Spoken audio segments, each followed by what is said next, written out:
નમો લોહી સૌહરિહંતાણમ નમો લોહી સૌહરિદાનમ નમો લોહી સૌહાયરિયાન નમો લોહી સૌજયાનમ નમો લોહી સૌત્રિકાવતી શ્રાવણમ ઓમકાર બિંદુ સંયુક્ત નિત્યમ જયંતી યોગિન કામદમ ઔષધો છે ઓંકારાય નમો નમઃ મંગલમ ભગવાન મંગલમ ગૌતમોની મંગલમ કુંકુંદારી વિજેન્દ્રમોષ મંગલમ નમઃ સમયસારાય स्वानुभूत्या तथा स्थिति स्वभावाय भवाय सर्वः विभाव निदाता। श्री समंतभद्र स्वामी विरचित श्री रत्नकर्णक श्रावकाचार आचार्य भगवान प्रभाचंद्र संस्कृत टीका है અને સોમચંદભાઈનો ગુજરાતી અનુવાદ છે। એવા રત્નકર્ણક શ્રાવક આચારનો સ્વાધ્યાય આપણે કરી રહ્યા છીએ। એમાં ગાથા 127 અને 128 સલ્લેખનાધારીને આહાર ત્યાગનો ક્રમ બતાવવામાં આવ્યો, એ આપણે કર્યું।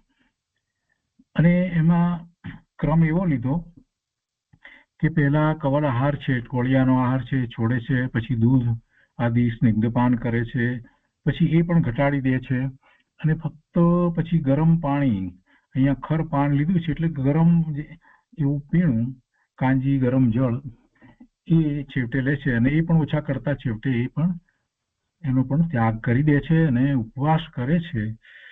અને એ તો આહાર આદિની વાત કરી, પણ મુખ્ય વાત તો એ પહેલાની ગાથાની અંદર કરી કે એ શું કરે છે એની વાત લેવામાં આવી હતી। અને એમાં એ પોતે પોતાના સ્વરૂપમાં એકાગ્રતા કરે છે, નિર્વિકલ્પ ધ્યાન કરે છે, ધ્યાનમાં નથી તો પણ સ્વરૂપની દ્રષ્ટિ કરે છે, સ્વરૂપ સાથે જ રહે છે, આ બધું એને સતત હોય છે।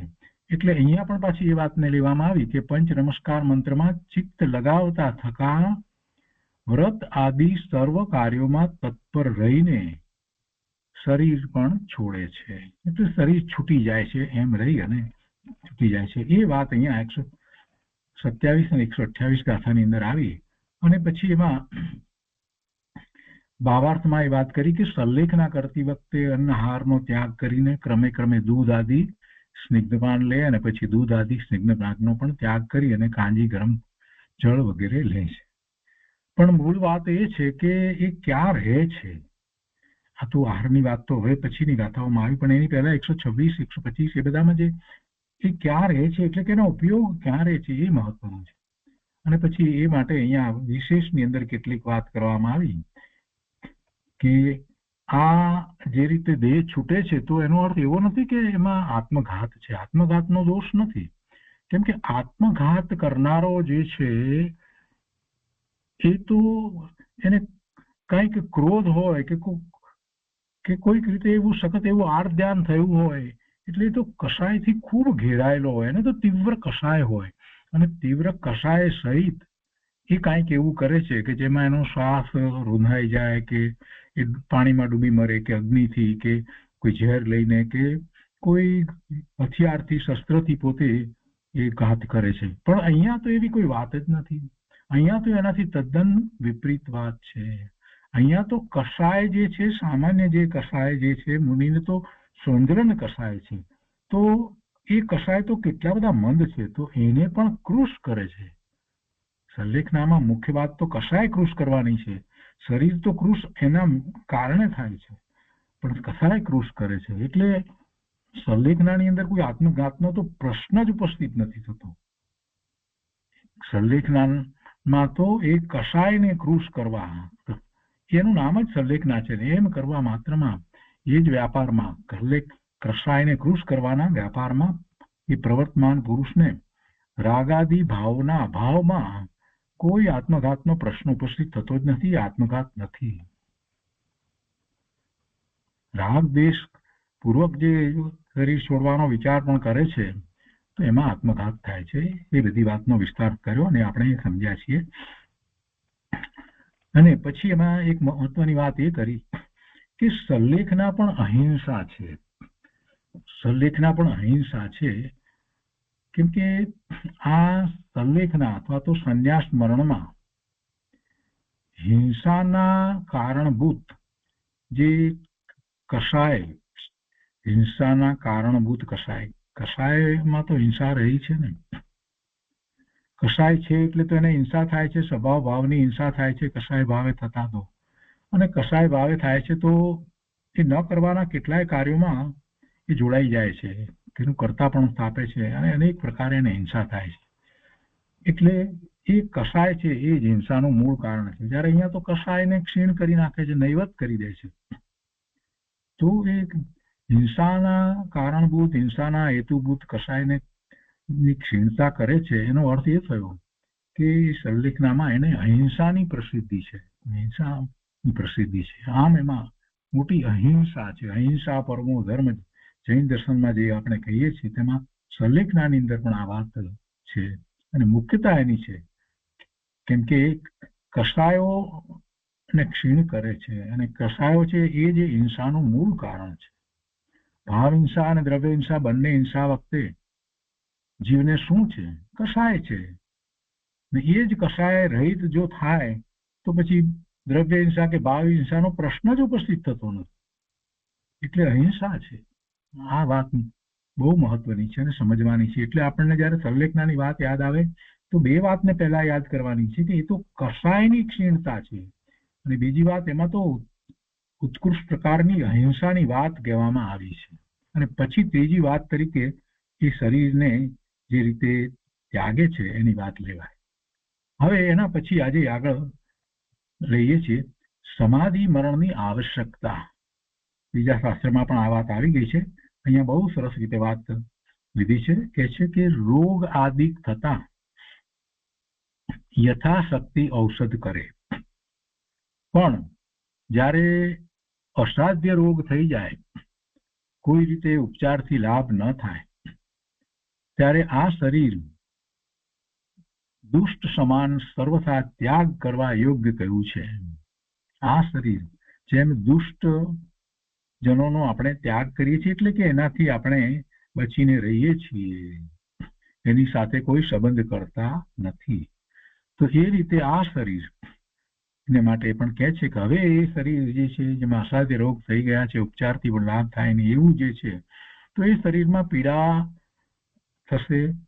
એટલું જ નહીં પણ પોતાને જે વ્રત વગેરે અંગીકાર કર્યા છે એ વ્રતને અનુસરવામાં પણ શરીરને કારણે બાધાઓ આવશે, બાહ્ય વ્રત વગેરે, બાહ્ય તપ વગેરેમાં પણ. અને એવા શરીરમાં એનો એ શરીર તરફ વિકલ્પ રહેશે એટલે જે ધર્મ આરાધના થવા યોગ્ય છે તેમાં પણ એને વિક્ષેપ પડશે. એટલે એવા શરીરને અહીંયા દુષ્ટ સમાન કહી દીધું છે. એટલે કહે છે કે ત્યારે આ શરીર દુષ્ટ સમાન સર્વથા ત્યાગ કરવા યોગ્ય કહ્યું છે અને ઈચ્છિત ફળદાતા ધર્મ વિશેષતાથી પાલન કરવા યોગ્ય કહ્યું છે. અને ઈચ્છિત ફળ દેનારું જે ધર્મ, એ ધર્મનું વિશેષતાથી પાલન કરવાનું કહ્યું છે કે ધર્મનું પાલન કરવામાં હવે આ શરીર જે છે એ સામું પડે છે, એને કારણે થઈ અને ધર્મની પ્રવૃત્તિમાં એને ક્યાંક ને ક્યાંક કોઈક રીતે વિક્ષેપ આવે છે, એને એ તરફના વિકલ્પો આવે છે વગેરે. એટલે એને તો છોડવા યોગ્ય કહ્યું, દુષ્ટ સમાન કહી દીધું. અને ધર્મ જે છે એનું જ પાલન કરવું, એની મુખ્યતા કરવાની છે. ધર્મમાં ક્યાંય બાંધછોડ આ શરીરની પ્રકૃતિ પ્રતિકૂળ હોવાને કારણે કરવી એ જ્ઞાની ધર્મીને યોગ્ય લાગતું નથી. જ્ઞાની ધર્મી કોઈ રીતે એવું કોમ્પ્રોમાઇઝ કરતો નથી કે ઠીક છે અત્યારે હવે શરીરમાં નથી થતું તો કઈ વાંધો નહીં, ધર્મમાં થોડુંક આપણે બાંધછોડ કરીએ. ના, એવી વાત નથી. એના કરતા ઊંધી વાત છે કે ધર્મમાં ક્યાંય બાંધછોડ કરવી જ નથી. ધર્મ તો ધર્મની રીતે જ. તો પછી શું કરવું? આ શરીર સાથ નથી આપતું તો કે શરીર આમે ક્યાં મારું છે, એને છોડવાનું છે તો છોડવાનું છે, એટલે છૂટવાનું જ છે. એમ કરી અને એ વધારે ને વધારે ધર્મ તરફ વળે છે. એટલે કે છે કે ઈચ્છિત ફળદાતા ધર્મ વિશેષતાથી પાલન કરવા યોગ્ય કહ્યું છે. જો એક એક વાત જે કહેવામાં આવી છે બહુ મહત્વની છે. આગળ કહે છે કે મરણ બાદ બીજું શરીર પણ મળે છે, પરંતુ ધર્મ પાલન કરવાની યોગ્યતા મળવી અતિશય દુર્લભ છે. શરીર તો મળે, પણ બીજું શરીર કઈ ગતિનું કેવું મળે શું કહેવાય. અત્યારે જયારે ધર્મ આટલો પામ્યો છે આ જીવ, તો હવે એ ધર્મ પાલનમાંથી શરીરને કારણે મારે પાછા નથી પડવું, એવી જ્ઞાની ધર્મીને દ્રષ્ટિ હોય છે, એવી શ્રદ્ધા હોય છે, અને એમ જ વર્તે છે. ધર્મ પાલન કરવાની યોગ્યતા મળવી અતિશય દુર્લભ છે. આપણે જોઈએ છીએ કે આપણી આસપાસમાં રહેલા જીવોનો વિચાર કરીએ, 1000 જીવનો વિચાર કરીએ તો આપણને ખ્યાલ આવે કે આવી ધર્મ પાલનની અનુકૂળતાઓ કેટલા જીવોને મળી છે. ધર્મ પાલનની બધી અનુકૂળતાઓ આપણને જેટલી મળી છે એવી કેટલા જીવોને મળી છે. શારીરિક રીતે જોઈએ કે માનસિક રીતે જોઈએ કે એને અભ્યાસની રીતે જોઈએ કે બૌદ્ધિક રીતે જોઈએ કે એનો આ શાસ્ત્રની વાત જે માન્યતાઓ જે છે એમાં કહેલી એનો સ્વીકારની રીતે જોઈએ, અનેક પ્રકારે વિચાર કરીએ તો આપણને તો એ બધી રીતે ધર્મ પાલન માટેની યોગ્યતા અનુકૂળતા મળી છે. એ મળવી અતિશય દુર્લભ છે. એ કઈ બધાને એવું મળતું નથી. જીનવાણી મળવી, જીનવાણીની સમજ મળવી, જીનવાણી માટેની અનુકૂળતાઓ બધી મળવી, એની રુચિ થવી, આવું જીવન અનેક ભાવ પછીથી ક્યારેક જ મળે છે. કઈ બહુ સહેલાઈથી મળી જાય છે એમ નથી. એને માટેનો આપણે પૂર્વે પુરુષાર્થ કર્યો હોય તો જ મળે છે. અને એવો ધર્મ મળ્યો છે તો એવા ધર્મનું પાલન કરવાની જ મુખ્યતા રહે છે. જ્ઞાની ધર્મી સમ્યક દ્રષ્ટિ જીવ છે એને હવે એમ નથી કે કઈ વાંધો નહીં, બીજું શરીર મળશે ત્યારે હવે આગળ કરીશું, એવો વિકલ્પ ઉઠતો જ નથી. મરણ બાદ બીજું શરીર પણ મળે છે, પરંતુ ધર્મ પાલન કરવાની યોગ્યતા મળવી અતિશય દુર્લભ છે. આથી વિધિપૂર્વક દેહના ત્યાગમાં દુઃખી ન થતા સંયમપૂર્વક ધર્મ આરાધના સહિત સંયમ લીધો છે. અહીંયા પોતાની જે દશા છે તે પ્રમાણે એને સંયમ વર્તે છે. દેશ વ્રતિ છે અથવા તો સકળ વ્રત છે, સર્વવીરતી છે, તો એ પ્રમાણે એને સંયમ છે. તો એવા સંયમપૂર્વક અને મન વચન કાયાનો ઉપયોગ આત્મામાં એકત્રિત કરીને ધર્મ ધ્યાન કરવાનું છે. એટલે એ વાત અહીંયા ફરીથી કહે છે કે આથી વિધિપૂર્વક દેહના ત્યાગમાં દુઃખી ન થતા સંયમપૂર્વક મન વચન કાયાનો ઉપયોગ આત્મામાં એકત્રિત કરવો જોઈએ. અને જન્મ જરા એટલે વૃદ્ધાવસ્થા, જન્મ જરા અને મૃત્યુ શરીર સંબંધી છે. ભગવાન આત્માનો કોઈ જન્મ નથી, ભગવાન આત્માને કોઈ વૃદ્ધાવસ્થા નથી, ભગવાન આત્માને કોઈ મરણ નથી. એ તો શરીર સંબંધી છે. મને નથી, હું શુદ્ધ આત્મા, સિદ્ધ સમાન શુદ્ધ, મને કોઈ જન્મ જરા મૃત્યુ નથી. એ તો શરીર સંબંધી છે. એવું ચિંતન કરી નિર્મમત્વી થઈ વિધિપૂર્વક આહાર ઘટાડી પોતાના ત્રિકાળી અકશાય જ્ઞાતા માત્ર સ્વરૂપના લક્ષ્ય કાયા કૃશ કરવી જોઈએ. એટલે કે કાયા કૃશ થાય તો થાય, એના તરફ પછી કોઈ મમત્વ એકત્વ કે કાંઈ માન પણ હોય નહીં કે હવે આ કાયા કૃશ થઈ રહી છે, અભિમાન પણ હોય નહીં, અમે સલ્લેખના છે એમ પણ નથી. કાયા કૃશ કરવી જોઈએ એવું કાયાને કૃશ કરવાનું કરતા પણ નથી, પણ કહેવાય એવી રીતે વાત થાય કે કાયા કૃશ કરવી જોઈએ. મૂળ વાત તો એ છે કે અકશાય ભાવે પરિણમવું, ધર્મ આરાધનાને બિલકુલ છોડવી નહીં. અને એમાં પછી સાથે બીજું બધું જે છે એની વાત કરવામાં આવી. ક્યારે અકશાય ભાવે થાય છે તો સહજ રીતે જગતના પદાર્થો પ્રત્યે પૂર્ણપણે ઉદાસીનતા છે, તો શરીર પ્રત્યે પણ એવી જ ઉદાસીનતા છે, ખાદ્ય પદાર્થો પ્રત્યે પણ એવી જ ઉદાસીનતા છે, જીતેન્દ્રિયપણું છે, બધું જ સાથે છે. એને ટકાવી રાખવા માટે આગળ કહે છે કે અને શાસ્ત્ર અમૃતના પાનથી કસાયો પાતળા પાડવા જોઈએ. કઈ રીતે પડે? કસાયો મંદ થતા, પાતળા પડતા, ક્ષીણ થતા એ આગળ વધે છે પોતાની આ ધર્મ આરાધનામાં. તો કેવી રીતે? આધાર શું છે એને? આધાર શું છે? પોતાનું સ્વરૂપ છે તે જ એકમાત્ર આધાર છે. અને એવા સ્વરૂપની દ્રષ્ટિ સતત રહ્યા કરે, સ્વરૂપ તરફથી ઉપયોગ બહારમાં અન્ય વસ્તુ તરફ ન જાય, એ માટે એને 12મા શાસ્ત્રનો અભ્યાસ કરવો, જીનવાણીને સાંભળવી, વિચારવી, જીનવાણીનો અભ્યાસ કરવો, એ શાસ્ત્રને અમૃત સમાન કહેવામાં આવ્યું છે. શાસ્ત્ર અમૃત, કેમ કે જ્યારે ઉપયોગ બહાર છે ત્યારે એ શું કરશે, ક્યાં જશે એનો ઉપયોગ? અન્ય પદાર્થોમાં જાય નહીં ઉપયોગ, ઇન્દ્રિયના વિષયોમાં પણ ઉપયોગ જાય નહીં. એ માટે એક જ આધાર છે. અંતરમાં તો આત્માનો આધાર છે, પણ બહારમાં ઉપયોગ ક્યાં રહે, ક્યાં રહેવો જોઈએ તો એની આરાધના બરાબર થાય? તો કે શાસ્ત્ર, જીનવાણી. સાક્ષાત જીનવાણી તો અત્યારે આપણને ભરત ક્ષેત્રને વિશે ઉપલબ્ધ નથી, ભગવાન નથી એટલે, પરંતુ એ જીનવાણીમાંથી જેની રચના થઈ છે એવા શાસ્ત્રો એ અમૃત સમાન છે. શાસ્ત્ર અમૃતના પાનથી કસાયો પાતળા પાડવા જોઈએ. અને પછી 4 પ્રકારના સંઘની, મુનિ, આર્જિકા, શ્રાવક અને શ્રાવિકા, એ 4 પ્રકારનો સંઘ ભગવાનના જ્ઞાનમાં આવ્યો છે. એ રીતે જ વાત છે, બીજા કોઈ 4 પ્રકારના સંઘ નથી. અહીંયા 4 સંપ્રદાયને કેટલાક લોકો તો એમ માને છે, અરે પ્રભુ, ભગવાને કોઈ સંપ્રદાય પાડ્યા જ નથી. 4 સંઘ એટલે મુનિ, આર્જિકા, સાધ્વીજી કહીએ એટલે આર્જિકા કહીએ, મુનિ, આર્જિકા, શ્રાવક અને શ્રાવિકા, એમ 4. આ બધા મોક્ષ માર્ગમાં છે.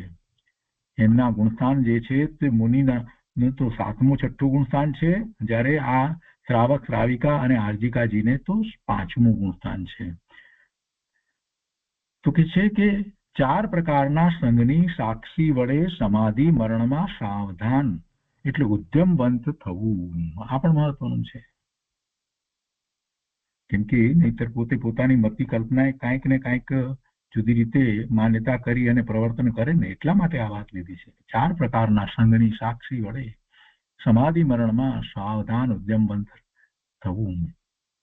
આગળ બીજી વાત પણ લીધી છે, બીજા શાસ્ત્ર વગેરેમાંથી વાત લીધી છે, એટલે ક્યાંક અડધેથી વાત લીધી હોય તો કે છે કે જે જીવ પોતાની પૂર્વ અવસ્થામાં ધર્મથી વિમુખ રહે છે, જે જીવ પોતાની પૂર્વ અવસ્થામાં ધર્મથી વિમુખ રહે છે, અર્થાત જેને તત્વજ્ઞાનપૂર્વક વ્રત, નિયમ આદિ ધર્મ આરાધના નથી કરી, તે જીવ અંતકાળમાં ધર્મ સન્મુખ અર્થાત સંન્યાસ યુક્ત કદી થઈ શકતો નથી. છેલ્લે લઈ લઈએ દીક્ષા એટલે બધું પતી જાય એવી કોઈ વાત હોતી નથી. જેને જીવન પર્યંત જે કર્યું છે એ પ્રમાણે જ એ આગળ વધે છે. અને છેલ્લા સમયોમાં પૂર્વે જે અનેક પ્રકારની મિથ્યા માન્યતાઓના પોષણ કર્યા હોય, એ માન્યતાઓ ઘર કરી ગઈ હોય, એને જ પોષી હોય, એના જ સપોર્ટમાં હંમેશા બોલ્યા કર્યું હોય એને, અને એ માન્યતાને એ એકદમ છોડી અને સાચી માન્યતાને સ્વીકારી લે, એ અઘરું છે, ઘણું અઘરું છે. એ અઘરું છે. એ તો પહેલાના વખતમાં ઘાણી ઉપર ઘાંચી જે છે એ ઘાણી ચલાવે અને પછી એ મગફળી કે તલ પીસતા અને એને લીધેથી તેલના છાંટા ઉડે અને પેલી બળદ ચાલે એટલે નીચેથી માટી ઉડે, એટલે એ બધાને કારણે એનું જે કપડું હોય ને એવું થઈ ગયું હોય, માટી અને તેલ લાગીને. તો એને ઉજળું કરવું હોય તો ધોવા માટે કેટલો બધો પ્રયત્ન કરવો પડે, કેટલો સાબુ, કેટલું પાણી, કેટલી મહેનત કરે ત્યારે એ ઉજળું થાય. તો એમાં એવા જે ઘાંચીના કપડાને આપણે 1 મિનિટમાં ઉજળું કરી નાખીએ, એના જેવી આ વાત છે કે બસ છેલ્લા સમયે ધર્મ કરી લઈએ, છેલ્લા સમયે સલેખના કરી લઈએ, છેલ્લા સમયે બધું વસરાવી દઈએ. અરે શું વસરાવવાનો તો પ્રભુ, એમ વસરાવ્યું એટલે શું થવાનું છે? મિથ્યાત્વના પોષણો કર્યા છે અને વસરાવવામાં પાછું અંદરમાં એમ છે કે બધા કહ્યું એટલે વસરાવી દીધું એટલે પછી આ તો ભાવ જે છે તે દેવનો ભાવ થાય. આવા તો પાછા નિદાન હોય, આમાં ક્યાં ધર્મ પામે? એને એમ છે કે બસ છેલ્લા સમયમાં બધું થઈ ગયું, છેલ્લો સમય બરાબર ગયો એટલે બધું બરાબર. મોટા ભાગનાની આ માન્યતા જે છે એ બહુ ભૂલ ભરેલી છે. જે જીવ પોતાની પૂર્વ અવસ્થામાં ધર્મથી વિમુખ રહ્યો છે, સતત જીવન પર્યંત એને કાંઈ ધર્મ કર્યો જ નથી, સાચી માન્યતાનો સ્વીકાર કર્યો જ નથી, અર્થાત જેને તત્વજ્ઞાનપૂર્વક વ્રત, નિયમ આદિ ધર્મ આરાધના કરી નથી. તત્વજ્ઞાનની વાત કર્યા વગર એમને એમ બધું ચલાવે જાય. અમે કૃપાળુ દેવને માનીએ છીએ, અમે આમને માનીએ છીએ, તેમને માનીએ છીએ. પણ ભાઈ તત્વજ્ઞાનની મૂળ વાત છે. કૃપાળુ દેવે શું કહ્યું છે કે જે સ્વરૂપ સમજ્યા વિના પામ્યો દુઃખ અનંત, એ તો વાત લેતો નથી ને, બસ ભક્તિ ભક્તિ ભક્તિ. તો તત્વજ્ઞાન પૂર્વક અહીંયા શબ્દ મૂક્યો છે, બહુ મહત્વનો છે. નિર્ણય કરવાનો છે તત્વજ્ઞાન પૂર્વક. તત્વ શું છે? તત્વ નવ તત્વમાં જીવ તત્વ અને એના બીજા તત્વો સાથેના સંબંધ, અને એ તત્વ પોતે છે એ કેવું છે. સમયસાર આદિ ગ્રંથમાંથી એ જીવ તત્વ વિશેનો પૂરેપૂરો વિચાર કરવામાં આવ્યો હોય, અને એવો પોતે ભગવાન આત્મા સિદ્ધ સમાન શુદ્ધ પૂર્ણ પવિત્ર અનંત ગુણનો અનંત શક્તિઓનો ધામ છે. એવું તત્વજ્ઞાન પૂર્વક એને એવો નિર્ણય કરી અને પછી એને વ્રત નિયમ આદિ આરાધના કરી હોય તો કંઈક આગળ વધે. પણ એમાંનું કાંઈ કર્યું નથી. તત્વજ્ઞાનને તો સમજ્યો નથી. એમ બસ પૂજા કર્યા કરી છે, અથવા તો અમે આમાં માનીએ છીએ કે અમે અમુકને માનીએ છીએ, એમાં જે જીવન પૂરું કર્યું હોય અને કદાચ કોઈક નિયમ લીધા હોય તો પણ એ ધર્મ આરાધના કરી નથી. તત્વજ્ઞાન પૂર્વક મહત્વનું છે. તત્વ નિર્ણય પૂર્વક જ સ્વ તરફ વળે છે, અને ખૂબ રુચિ છે તો ઉપયોગ સ્વ તરફ વળતા સમ્યક દર્શન થાય છે, રત્નત્રયના પરિણામ થાય છે. તો તત્વજ્ઞાન વિના તો કોઈ વાત જ નથી.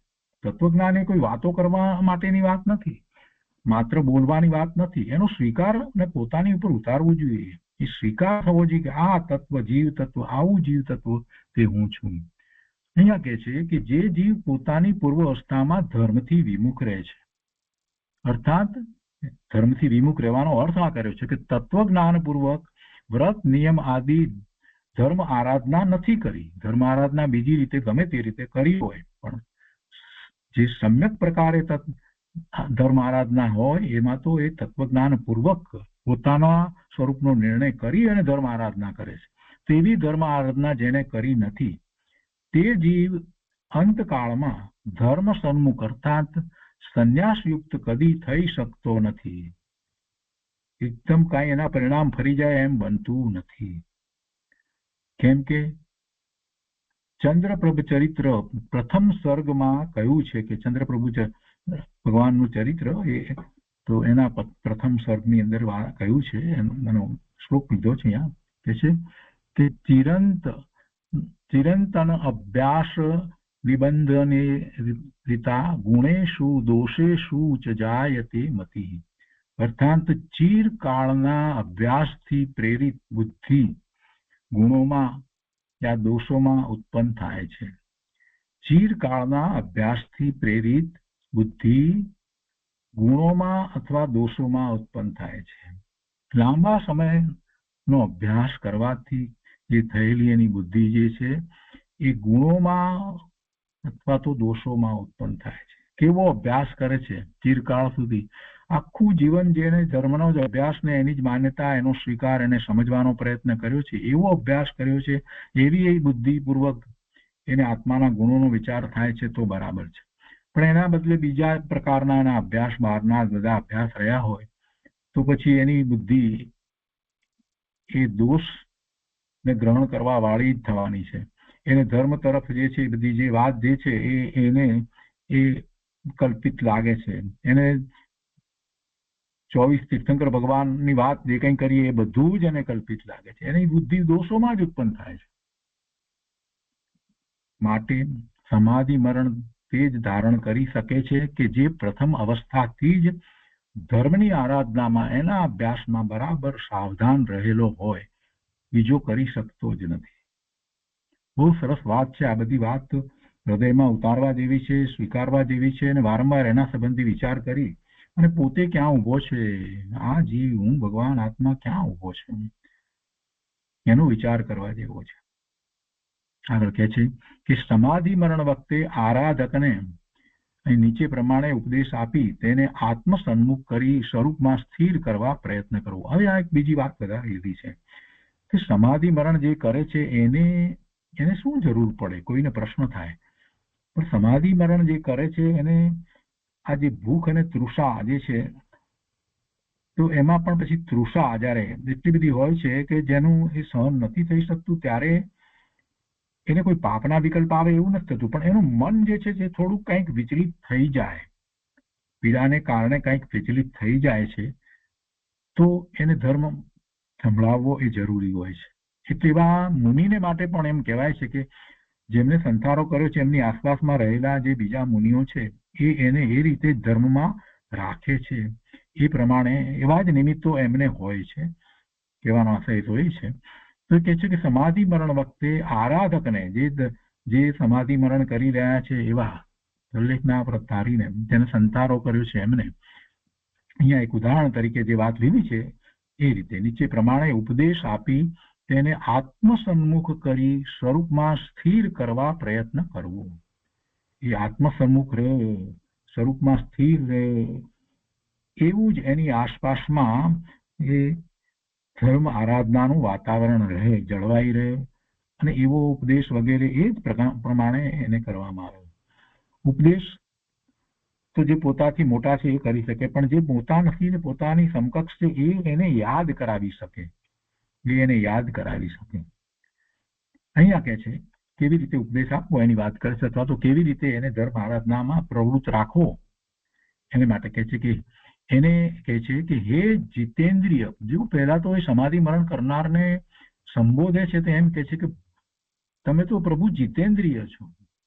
હે જીતેન્દ્રિય, હે જીતેન્દ્રિય, તું ભોજન શયન આદિ રૂપ કલ્પિત પૂતગળોને હજી પણ ઉપકારી સમજે છે. ભોજન શયન આદિ બધા જ પૂતગળ આવી ગયા. ભોજન હોય અને શયન આદિ એટલે રહેવું આ માટે એની બધી જે કંઈ બીજું બધું જે છે તે એને માટે એટલે બધા જ જે કંઈ આપણે આ પૂતગળ પરમાણુના સ્કંદરૂપ ઉપકરણો વગેરેનો જે ઉપયોગ કરીએ છીએ તે પણ આવી જાય છે. અને ભોજન એમાં પણ પૂતગળ પરમાણુની જ વાત આવી હતી. બધા પૂતગળ પરમાણુ આવી ગયા. ભોજન શયન આદિ રૂપ કલ્પિત પૂતગળોને હજી પણ ઉપકારી સમજે છે. પ્રશ્ન કરી અને એને આરાધના કરાવે છે એમ કરી, અને એમ માને છે કે આમાંથી કોઈ પૂતગળ એવા પણ છે કે મેં ભોગવ્યા નથી. એમ પણ માને છે કે હજી કંઈક બીજા પૂતગળોની સ્કંદની રચનાને ભોગવવાનો વિકલ્પ અથવા તો ખોરાકનો વિકલ્પ કે પાણીનો વિકલ્પ એ બધું પૂતગળ છે ને, તો કે એમ માને છે. તો કે છે કે એ તો મહાન આશ્ચર્યની વાત છે. તમે તો આવા જીતેન્દ્રિય જ્ઞાની ધર્મી, અને એ તો તમારે માટે તો મહાન આશ્ચર્યની વાત છે. ભલા વિચાર તો કર કે આ મૂર્તિક પૂતગળ તારા અરૂપીમાં કોઈ પ્રકારે મળી શકે તેમ છે. તારું સ્વરૂપ અરૂપી છે, અમૂર્તિક છે, અને એમાં આ પૂતગળ જે મૂર્તિક છે એ એમાં કોઈ પ્રકારે દેખાય છે? અમૂર્તિક એવા આત્મા ભગવાનની અંદર એ મૂર્તિક પૂતગળ ક્યાંય દેખાય છે, જણાય છે, એમાં રહ્યા છે? એમાંનું કોઈ પૂતગળ સાથે ક્યારેય કોઈને ગયું છે? ક્યારેય કોઈની સાથે પૂતગળ જતું જ નથી. આ મૂર્તિક પૂતગળ તારા અરૂપીમાં કોઈ પ્રકારે મળી શકે તેમ છે? આત્મામાં તો જતું જ નથી. આત્માથી જુદું જ રહે છે. કર્મ છે પણ એ પણ આત્માથી જુદા રહે છે. આત્માની અંદર એના સ્વરૂપમાં તો ભળતા જ નથી. અરૂપી પોતે ભગવાન આત્મા, એમાં કોઈ પ્રકારે કોઈ પૂતગળ જે મૂર્તિક છે એમાં દેખાય છે, એમાં એને સ્થાન જ નથી, છે જ નહીં. માત્ર ઇન્દ્રિયોના ગ્રહણ પૂર્વક તેને અનુભવીને તે એમ માની લીધું છે કે હું જ તેનો ભોગ કરું છું, તેમ માની લીધું છે. તો હે દૂરદર્શી, હવે ભ્રાંત બુદ્ધિને સર્વથા છોડી દે. એ ભ્રાંતિ છે. તું પૂતગળને ખરેખર તો ગ્રહણ કરતો જ નથી, પણ ઇન્દ્રિયો જે છે એ ઇન્દ્રિયોમાં પોતાપણું કરી અને એને એવું ખરેખર તો ભાવ ઇન્દ્રિય દ્વારા એનું જ્ઞાન કરવાનું ને તું એમ માને છે કે એને મેં એ પદાર્થોને ગ્રહણ કર્યા. તો કે એ ભ્રાંતિ છોડી દે. તારાથી જુદા જ રહ્યા છે, માત્ર તને તો એનું જ્ઞાન જ થયું છે. હે દૂરદર્શી, હવે એવી મિથ્યા માન્યતા છોડી દે, ભ્રાંત બુદ્ધિને સર્વથા છોડી દે અને નિર્મળ જ્ઞાન આનંદમય આત્મતત્વમાં લવલીન થા. નિર્મળ જ્ઞાન આનંદમય આત્મતત્વમાં લવલીન થા. આ તે જ સમય છે કે જેમાં જ્ઞાની જીવ શુદ્ધતામાં સાવધાન રહે છે. એવો સમય પ્રભુ તને આવી ગયો છે. આ તે જ સમય છે કે જેમાં જ્ઞાની જીવ શુદ્ધતામાં સાવધાન રહે છે અને વેદ જ્ઞાનના બળથી ચિંતન કરે છે કે હું અન્ય છું અને એ પૂતગળ દેહ આદિ મારાથી સર્વથા ભિન્ન જુદા જ પદાર્થ છે. કોણ આવું ચિંતન કરે છે? જ્ઞાની જીવ શુદ્ધતામાં સાવધાન રહે છે અને વેદ જ્ઞાનના બળથી આવું ચિંતન કરે છે કે હું અન્ય છું અને એ પૂતગળ દેહ આદિ મારાથી સર્વથા ભિન્ન જુદા જ પદાર્થ છે. માટે હે મહાશય,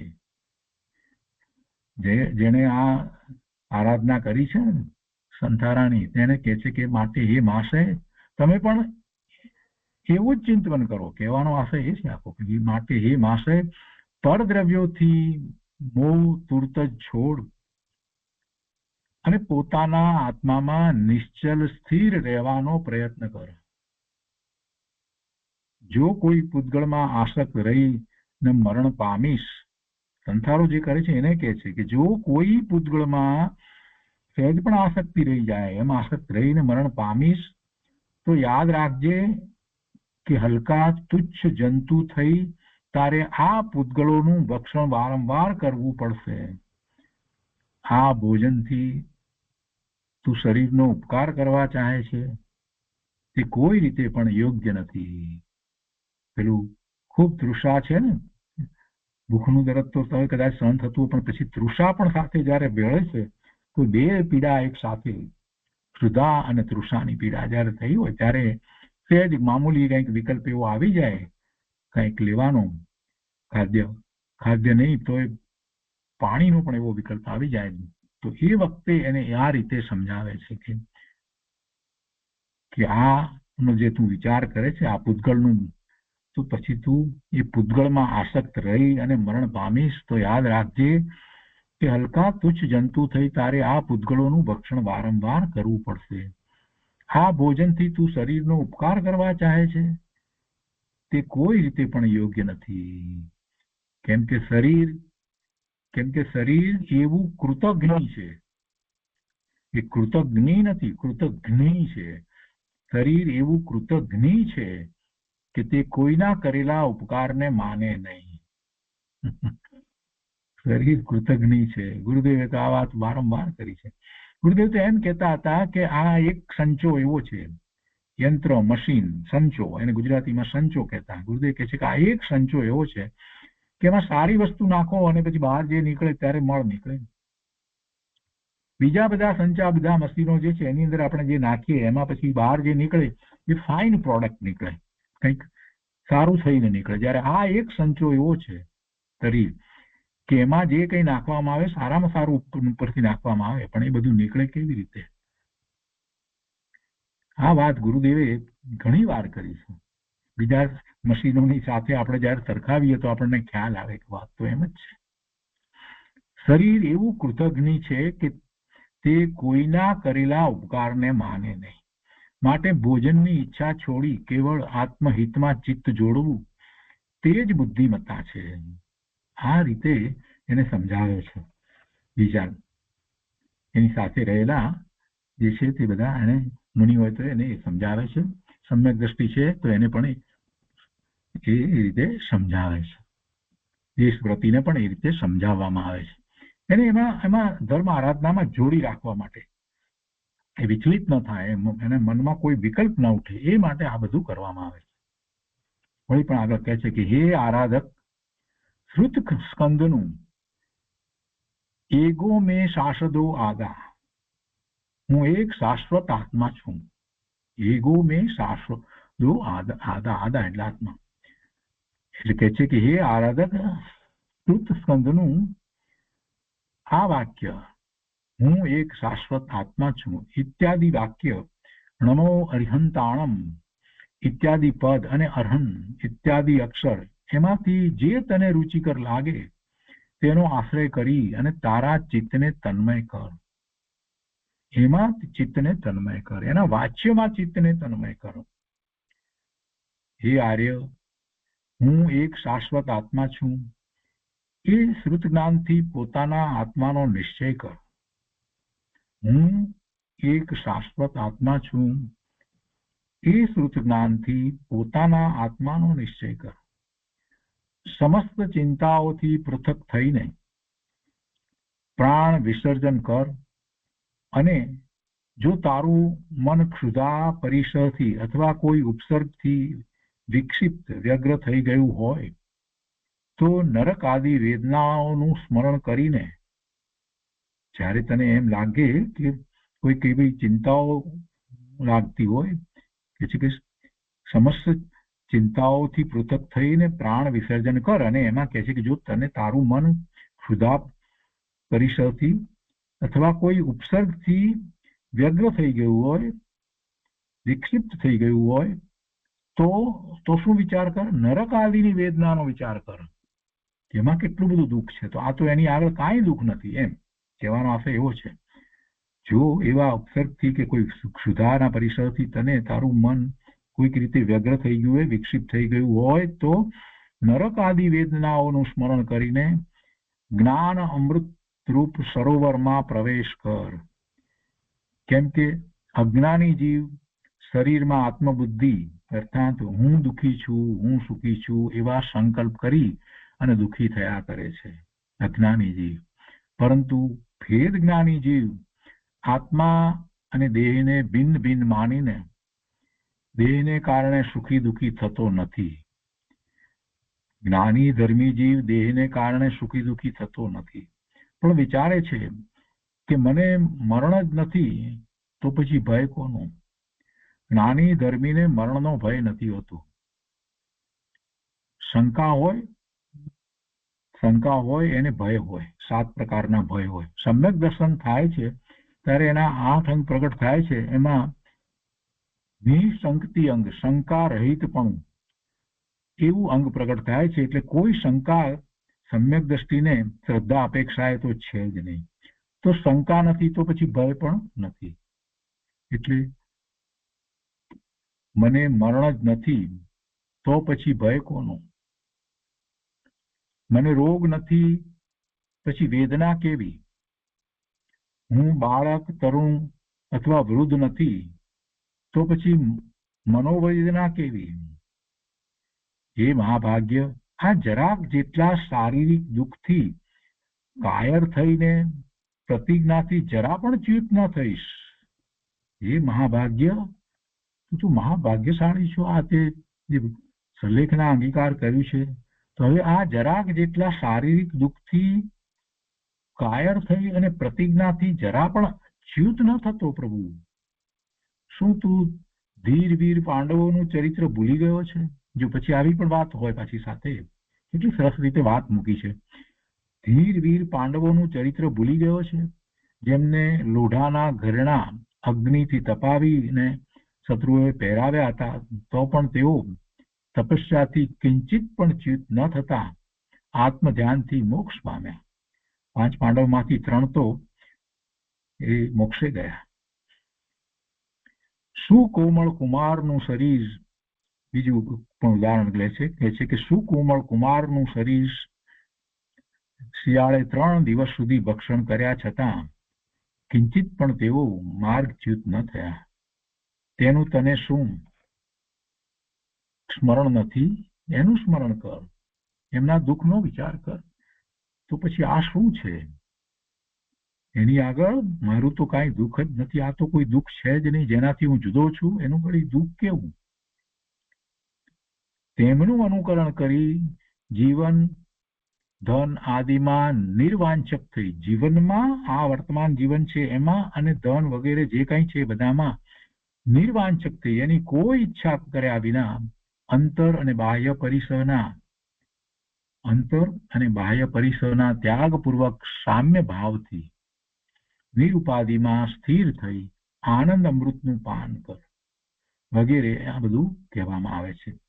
અને આ પુરુષાર્થ સિદ્ધિ ઉપાયમાં શ્લોક 178 ની અંદર આ લીધું છે. તો આ રીતે એ ધર્મી જીવને જ્યારે સલ્લેખના કરે છે તો એની સાથે બીજા જે છે તે એ રીતે ધર્મ આરાધનામાં એને રાખે છે. બહુ મહત્વની વાત છે અને એના ઉપરથી આપણે પણ એ વાતને સમજવાની છે કે કોઈનો છેલ્લો સમય હોય એ વખતે એને જેમ બને તેમ બાહ્યમાં એનું મન જાય નહીં એવું વાતાવરણ પ્રદાન કરવામાં આવે અને સાથે ને સાથે આપણે જે કંઈ જાણીએ છીએ ધર્મ શાસ્ત્ર વગેરે તો એનું વાંચન વગેરે કરવામાં આવે, એની જ એની આગળ વાત કરવામાં આવે, એ સંબંધી જે ચર્ચા વગેરે કરવામાં આવે છે. એટલે આ બધું એને ઉપયોગી થાય. છેલ્લા સમયે એની જાતે કાંઈ કરી લેશે એવો વિકલ્પ કરવાની જરૂર નથી. આ કરવાથી કેમ કે આવા મહામુનિને પણ ક્યારેક એનું મન જરા કામ થતું હોય અને બીજા મુનિઓ જ્યારે સમજાવતા હોય તો પછી સામાન્ય જીવ જે માત્ર મુમુક્ષુ છે, એને અનુભૂતિ પણ નથી થઈ, એવા જીવને આ રીતે આપણે પણ મદદ કરીએ એ બહુ જરૂરી છે.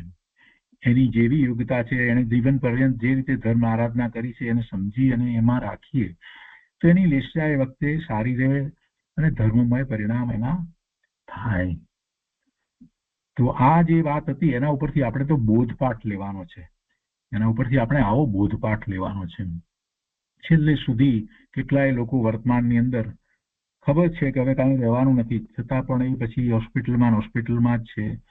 તો ત્યાં એને વાતાવરણ તમે કેવી રીતે એવું પૂરું પાડી શકો જ્યાં તમને જવા પણ દેતા નથી. કેટલીક જગ્યાએ તો આ બધું હોય છે કે જીવ ત્યાં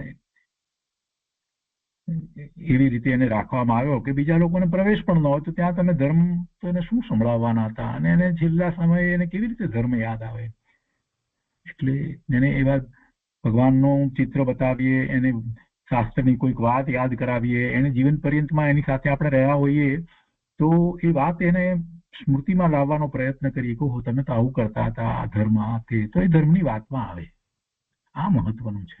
અહીંયા જે આ આખું જે લેવામાં આવ્યું છે અને જયારે મુનિ માટે આવી વાત કરવામાં આવી છે તો આપણને ખ્યાલ આવે છે કે ઓહો આ તો બહુ મહત્વની વાત છે. સમાધિ મરણ વિશે આપણે પોતે ખૂબ સમજવાનું છે અને પોતાના સમાધિ મરણ માટે પણ જે આ વાત છે એમાંથી આપણને ખૂબ લાભદાયી વાત પ્રાપ્ત થાય છે કે મારે શું કરવું જોઈએ, છેલ્લે મારે કેવા વિચાર કરવા જોઈએ. જે કંઈ મેં શાસ્ત્ર અભ્યાસ કર્યો છે એમાંના કેટલાય વચનામૃતો મને યાદ છે, હું સ્મૃતિમાં ફરીથી લાવી અને એનામાં જ ચિત્તને પરોવવું એ કરવા જેવું છે. આના ઉપરથી આપણને એ બોધપાઠ મળે છે. તો એ રીતે અહીંયા ખરેખર 127 ને 128 ગાથાનો વિસ્તાર આજે પૂરો થાય છે. આપણે ગઈકાલે તો પૂરું કર્યું પણ મુખ્ય વાત જે બાકી હતી એ આજે આપણે અહીંયા પૂરી કરીએ છીએ. હવે સલ્લેખનાના અતિચારો કહે છે. સલ્લેખનાના અતિચારો શ્લોક 129 ની અંદર કહે છે જીવિત મરણ સંશે ભય મિત્ર સ્મૃતિ નિદાનમ નામાન સલ્લેખનાતિચારા પંચ જીનેન્દ્ર સમાધિષ્ઠા. જીનેન્દ્ર ભગવાને આવા અતિચાર કહ્યા છે એમ કરીને વાત કરે છે. શું કે છે એના અર્થમાં 129મી ગાથાના અર્થમાં કહે છે અને અર્થમાં કહે છે કે જીવિત મરણા સંશે જીવવાની તથા મરણની આકાંક્ષા કરવી. જીવિત મરણ બે વાત લીધી છે. જીવિત મરણા સંશે જીવવાની તથા મરણની આકાંક્ષા કરવી. આ સલ્લેખનાના અતિચારની વાત છે. એમાં અતિચારમાં આવું કંઈક પણ આકાંક્ષા કરવી. મરણની પણ આકાંક્ષા નહીં, મરી જઈએ ક્યારે પૂરું થાય છૂટી જઈએ એમ પણ નથી અને જીવવાની પણ નથી. પોતે તો ભગવાન આત્મા જ્ઞાન આનંદ સ્વરૂપ છે. જીવવું ને મરવું કોનું છે? મારું તો નથી, એ તો શરીરનું છે. આવી ને વાત. મને જન્મ નથી, જરાણ નથી, મરણ નથી. એટલે જીવન અને મરણની આકાંક્ષા ક્યાંથી હોય? પછી બીજું છે કે છે કે ભય મિત્ર સ્મૃતિ નિદાન નામાન. એટલે ભય કરવું, કોઈ પણ પ્રકારના ભય. આમાં મુખ્યપણે જે 7 પ્રકારના આપણે ભયની જે વાત કરીએ છીએ એવા બીજા બધા જે ભય તો એ વખતે તો હોય નહીં કે આકસ્મિકનો ભય કે એવો કે પછી પોતાની ગુપ્ત વાત જાહેર થઈ જાય એનો કે એવા તો બધા કોઈ ભય હોય નહીં. કેમ કે હવે તો જે ભય રહ્યા હોય કેવા ભય, કેમ કે સંસારો કરે છે ત્યારે એને ખ્યાલ છે. એટલે બીજા 5 પ્રકારના ભયો તો ન હોય, માત્ર 2 પ્રકારના ભયની અહીંયા વાત લે છે. તો કે છે કે પરલોક અને આ લોકનો એના ભયની વાત આમાં અત્યારે આગળ આવે છે.